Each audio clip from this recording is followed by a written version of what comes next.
locked in an ice cellar to die quietly overnight. A cowboy smashed the hinges and gave her daylight. I'll tell you what I heard first, before I tell you what I did about it. It was the kind of cold that makes a nail pop in your wall at 3 in the morning, a sharp crack like someone's taken a rifle shot from the tree line, and you sit up and wait, and then nothing comes. That's how cold it was the night I found Nora Kettrick buried alive in Harlan Foss's ice cellar.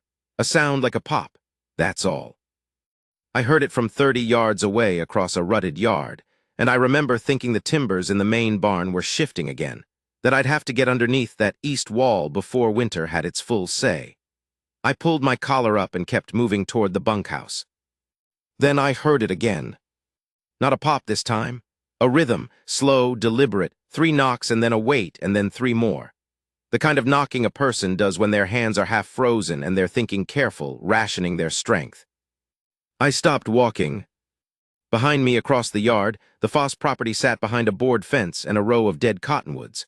I'd been riding fence line for the Kettrick ranch 6 days, hired on temporary while old Tuck Kettrick's nephews sorted out the will, and in those 6 days I'd learned 2 things about the Foss spread. 1. Harlan Foss moved his cattle across the south draw line every 3 days onto Kettrick grass and moved them back before dawn. 2. The ice cellar on the Foss property had a hasp and padlock on the outside, and when I'd ridden past it on the road, I hadn't been able to figure why a man locks an ice cellar from outside. Now I knew. My name is Cal Prout. I was 53 years old that winter. I'm not going to tell you what I'd done before I came to Holt County or the full weight of what I'd set down to take a job riding fence line at a ranch in transition. Some things a man carries that are his to carry, and they don't belong in this story. What belongs in this story is that I was cold, and it was close to 3 in the morning, and there was a human being locked inside a root cellar in February, and I was maybe the only living soul in earshot. I climbed the fence. There was a dog somewhere on the Foss place. I'd heard it before, a big bruiser that Foss kept on a chain near the equipment shed. I heard it now, low in its throat, and I slowed down and let it smell the air in my direction until it went quiet. Some dogs and I have an understanding. I don't know what that understanding is exactly. My mother would have said it was a gift. I'd have called it patience and a little luck. The ice cellar door was set into a low earthen mound, the kind built half underground with a sloped timber door on a frame, and whoever had built it, Foss's father probably, the old man who'd homesteaded this section before Harlan turned it mean, had used good gauge hardware. The hasp was a heavy iron piece, the padlock through it the size of my fist.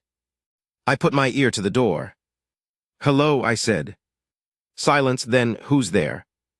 Not a question the way she said it, flat. She was past the point of hoping. "Name's Cal Prout," I said. "I ride fence for the Kettrick place." A beat of silence. "Tuck's dead," she said.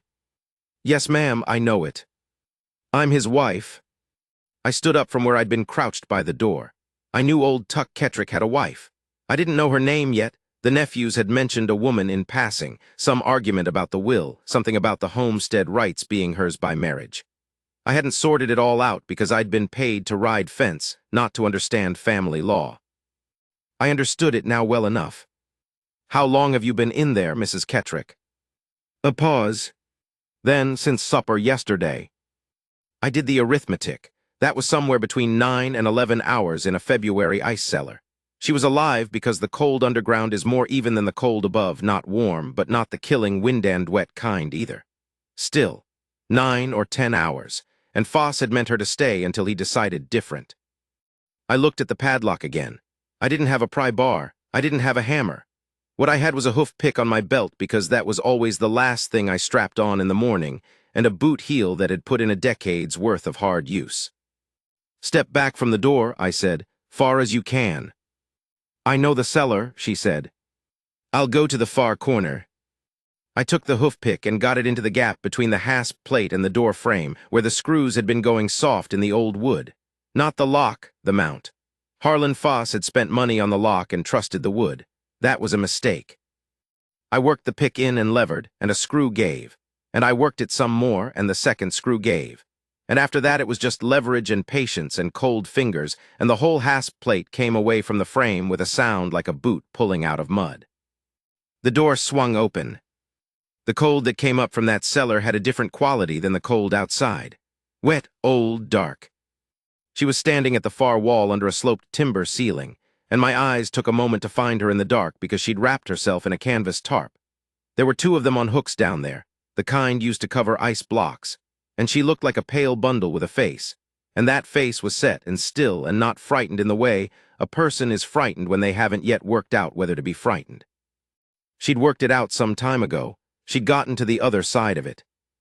That's something you learn to recognize in a person, the ones who have gone through the fear to the quiet at the back of it, where all that's left is either living or not living, and they've decided they mean to live. She came up the steps without my hand. She didn't need it. What she needed was out, and she got herself out. She was 60, maybe 61, with white hair that had gone loose from its pins and a jaw like a woman who'd spent 40 years saying hard things out loud and living with the consequences of saying them. Her hands, when she got clear of the canvas tarp, were swollen at the knuckles in a way that had nothing to do with tonight and everything to do with years. She looked at the hasp plate on the ground and the sprung screws in the frozen earth and at me, and she didn't say thank you. She said, "Can you ride?" "That's most of what I do," I said. "Then ride back to your bunkhouse and wake whoever you woke when you saddled up tonight." I hadn't woken anyone. I'd been walking back from the outhouse and heard the knocking. I told her so. She looked at me, looked at the Foss house, dark, every window, and back at me. "Then we ride now," she said, "before he wakes up and starts explaining why this was something I wanted." There are men in this world who understand power the way a rat understands a granary. They find a crack and they put themselves through it, and they stay until everything useful is gone. Harlan Foss was that kind of man. He'd been that kind of man for 20 years, from what I learned later, and Holt County had let him be because he was useful in the way a man is useful when he controls the water rights to the lower draw, and 3 of the 5 men on the county board owe him money or a favor. Tuck Kettrick had not owed him either.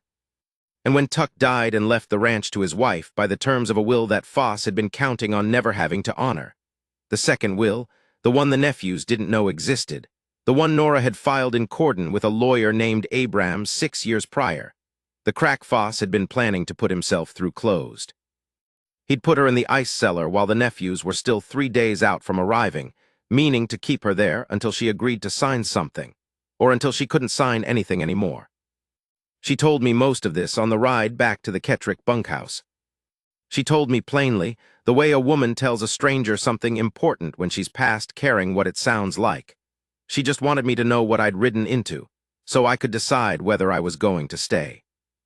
That last part she actually said out loud. "You were hired for fence line and that's what you signed on for," she said, when we'd gotten the horses in and I'd stoked the bunkhouse stove and she'd drunk the better part of a tin cup of water before she started in. "What happened tonight is mine to deal with, not yours. You opened the door. That's done. Come daylight you can ride on and that's your right." I was sitting on the edge of a bunk with my elbows on my knees. Outside the wind had picked up and was laying into the north wall of the bunkhouse with a sound like someone dragging a chain. "Where would I ride to?" I said. She looked at me. "I mean that plain," I said. "I don't have a particular place to be. I've got a horse and a bedroll and a month's wages in my pocket and nobody waiting on me anywhere. If you've got work, I've got time." She looked at me a while longer, the way a woman who's been deceived by men before looks at a man who's just said something that sounds too straightforward. "The nephews get here Thursday," she said. "They'll be against me on the will. Foss has got to at least one of them, Mitchell probably, the older one. He's got his father's hunger for land, but not his father's sense. And Foss will come in the morning to check on things." "Then we ought to be ready for morning," I said. I want to be careful, telling this, not to make it sound cleaner than it was. I've done things in my life that weren't clean. I was a deputy in 2 counties before Holt, and I left both of those jobs for reasons that had to do with the gap between what law is supposed to be and what it becomes when money gets a hand in it. I knew how men like Foss operated, not because I'd always stood against them, but because for a stretch of years I'd been part of the machinery that let them operate. I'd looked the other way. I'd taken orders I shouldn't have taken, from men I shouldn't have trusted, because I'd been young and the badge had felt like something worth keeping, and I hadn't yet learned the price of keeping things past their worth. By the time I came to Holt County, I'd been carrying that for a long while. What I did that winter wasn't penance. I'm not built for penance. It was just what needed doing, and I was there, and I was done making excuses for why I wasn't the right man for hard things. Foss came in the morning like she said he would. He came with his foreman, a tall, scarred man named Cruz who wore his gun on the left for reasons I noted. And he came in through the front gate with his hat at a confident angle, and his voice already set to explanatory, the way a man's voice is when he's already written his version of the night before. He never got to say it. I was standing on the porch when he rode in. Nora Kettrick was inside. That was where I wanted her and where she agreed to be, though not without discussing it. I said to Foss when he'd gotten close enough, "The hasp is off your ice cellar door. The hardware store in Cordon sells replacements if you feel the need." He looked at me, looked at the porch, looked for a tell and found one because she was standing in the window. "That's Kettrick property you're on," he said. "It is," I said. "And I'm the man currently keeping fence on it, and there are certain things I'd do to protect it that I don't imagine you'd want me to do to you or anyone you brought with you." He sat on his horse and I stood on the porch, and we had the kind of conversation that happens mostly in silences. I'd had that kind of conversation before. So had he. The difference between us, and he could see it, was that I wasn't worried about what happened next. A man who has nothing to lose has a particular quality of stillness that other men recognize, and I had it that morning, and Harlan Foss could see it, and he was smart enough to understand what it meant. He left. Cruz looked at me a moment longer than Foss did. I looked back. He left too. That was how it started. What it became, that took the better part of a winter to find out. The nephews came on Thursday as promised. Mitchell was everything Nora had said he would be. He arrived with Foss's lawyer and a version of events that had been polished smooth. The second will was real, and it had been properly filed, and the lawyer from Cordon, whose name was Abrams, sat across the table from Foss's man for 6 hours over 2 days. And by the end of it, Mitchell Kettrick had left the county and his brother Denny had signed his name to a paper acknowledging Nora's claim, and gone back to wherever he'd come from, and the Kettrick ranch was Nora Kettrick's. I stayed on. I want to tell this piece right, because people get it wrong when they tell it later, and I've heard it told in ways that make me seem like a man who stayed for sentiment. I stayed because she paid well and worked hard, and there was more work than she could do alone, and she said so plainly without dressing it up. The east pasture fence was in bad shape. The north cistern needed stone work. There was a hay situation she needed managed before the prices shifted in the spring. She laid it out the first week of March like items on a ledger. I looked at the ledger and said I could handle all of it. We worked through March and into April and the thaw. She knew the land the way you know land when it's been yours for 30 years, by what it does in wet, by what it does in freeze, by which draws fill first, and which ridgelines you can work in wind. She didn't explain things to me the way a person explains things to a hired hand. She talked about the land the way she'd have talked about it to her husband, which was a thing I noticed and didn't say anything about. I hadn't lived alongside a person in a very long time. I'd forgotten what it was like to eat at a table where someone had cooked what was on it. I'd forgotten the sounds of a house that has 2 people in it, the different rhythm of a morning when another person is also waking, the way a door sounds when someone else is the one closing it. Small things. I want to be careful not to make them too large, but they were the kinds of things that register somewhere behind the ribs and don't ask your permission. By May, I knew I wasn't leaving. I didn't say this. I want to be clear that I did not say this in May, and not in June, and for most of the summer not at all, because a woman who's buried a husband and survived an ice cellar and fought a land claim all in the same winter has not asked anyone to stay, and I wasn't going to make something small and plain into something that put pressure on her. But I knew. There was a night in late June. The grass was tall by then, and the air in the evening held the day's heat longer than it should have, that kind of thick, warm, dark. When I was coming in from the east pasture, and she was on the porch with her boots off and her feet up on the rail, and she had a piece of paper in her hand that she'd been reading, and she set it face down on her knee when she saw me coming. "Abrams sent a letter," she said. I leaned against the porch post and listened. Foss had tried to call in a note on the South Draw water rights. It was a piece of paper from 15 years prior that Tuck Kettrick had signed, some arrangement about grazing access and water in a dry year, and Foss had had it sitting in a drawer the whole time like a second card he hadn't played. Abrams thought it had no real teeth, but thought it needed answering.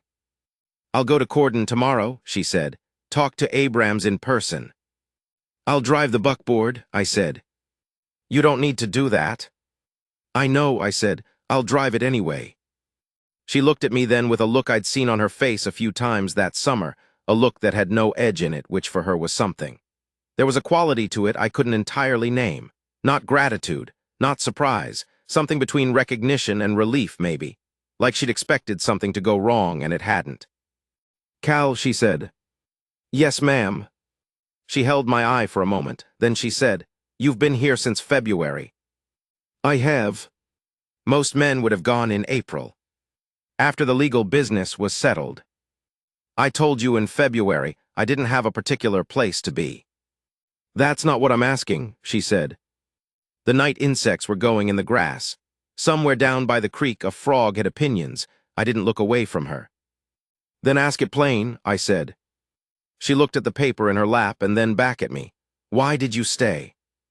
Because this is a good ranch, I said. And you're a good woman to work for, and I'm useful here. She was quiet for a moment. That's most of the answer, she said. That's all the answer that's proper right now, I said. She looked at me a long moment. Then she set the paper down beside her and put her feet back up on the rail and looked out at the grass in the dark, and she didn't ask me to leave. I went accordin' with her the next day. Abrams was a small, wiry man with ink perpetually on his left hand, and a sharp way of cutting through the irrelevant that I respected immediately. He read the note Foss was relying on, asked Nora 3 questions, and on the 3rd question she said something about an amendment Tuck had insisted on when he signed the original, a verbal amendment that Abrams said he thought they could demonstrate through correspondence, and Abrams said, Give me 2 weeks. On the way back from Cordon, she was quiet for most of the first hour, and then she said, Tuck was a good man. He wasn't a match for Foss, and he knew it, and he dealt with that by making sure the paper record was right. He was always fixing the record. I let that sit. He didn't have your kind of stillness, she said. The thing you had on the porch that morning with Foss, that quality. It's not a quality most people want in their house, I said. She thought about that. No, she said, but it's useful on a porch. I drove, and she looked at the country going by, and after a while she said, Did you always have it, or did something happen? Something happened, I said. Do you want to say what? Not today, I said. All right, she said, and she didn't press it. That was the thing about her. She didn't press. She gave a question a door, and if you didn't walk through it, she noted where the door was and let it stand, and you could walk through it later if you chose. Most people either press or they don't ask at all. She did a 3rd thing, and it was rarer than either. I told her in August. We were sitting on the same porch, the same configuration, me against the post and her with her feet up. And I told her about the deputy years and the orders I'd taken and the men I'd given cover to, one of them in particular, a cattleman named Dex Harrow, who I'd looked the other way for on 3 occasions, and on the 4th occasion he'd killed 2 men I'd been supposed to be protecting, and I'd been looking the other way again when he did it. I told her I'd handed in the badge that same day and walked out of Calhoun County with my horse and everything I'd had when I'd ridden in, which wasn't much, and I'd spent the following years in the kind of motion a man gets into when he's trying to put distance between himself and a thing that's already inside him and can't be outrun. She listened to all of it without interruption. When I was done, she sat with it for a moment. Those 2 men, she said, were they good men? One of them was, I said. The other, I don't know that I could say. He was young. He hadn't had time to be anything much yet. She looked at the sky. The evening star was up over the ridge. You've been carrying that for how long? 8 years. She was quiet. Then, and you think staying here is the same as looking away? I hadn't said that, but it was close enough to what I'd been turning over that I didn't answer immediately. I think I earned the quiet life a long time ago, I said, and I keep ending up standing on someone's porch when they need a man on the porch. Maybe that's the same thing, she said. I looked at her. Maybe the quiet life is the one where you're somewhere you're needed, she said. Not the one where you're somewhere you're not. I thought about that for a long time, not just that night. For weeks after, I turned that over. In September, Abrams won the water rights argument without going to court, because Foss's own correspondence showed the amendment Tuck had insisted on, 3 separate letters from 15 years prior that proved the note was conditional in a way Foss had decided to forget. Foss could have pushed it further, but the county board election was coming, and he had other calculations to make. And in the end, he made the calculation that the Kettrick Ranch wasn't worth the cost right now. I was in cordon for part of the legal business. Abrams had needed me to describe what I'd found when I got to the ice cellar for a sworn statement. And I gave him the statement, and on the way out of Abrams's office, he stopped me in the hallway and said, "She told me about February." "Did she?" I said. "She told me a while back," he said, when I asked her how she survived the night. I didn't know what to do with that, so I just stood there. "She said she heard you say her name through the door," Abrams said. "Not Mrs. Kettrick, her name. She said that was the first time in a long while anyone had said it like it meant something." I had to think about whether I'd said her name. I thought I'd said Mrs. Kettrick. But it was possible. It was close to 3 in the morning, and the cold had been considerable, and I'd been rattled, not that I'd have shown it. It was possible I'd said her name. I walked out of Abrams's office and stood on the street in the September light for a while. The night I'm going to tell you about last happened in early October, the first cold night after the summer had finally given it up.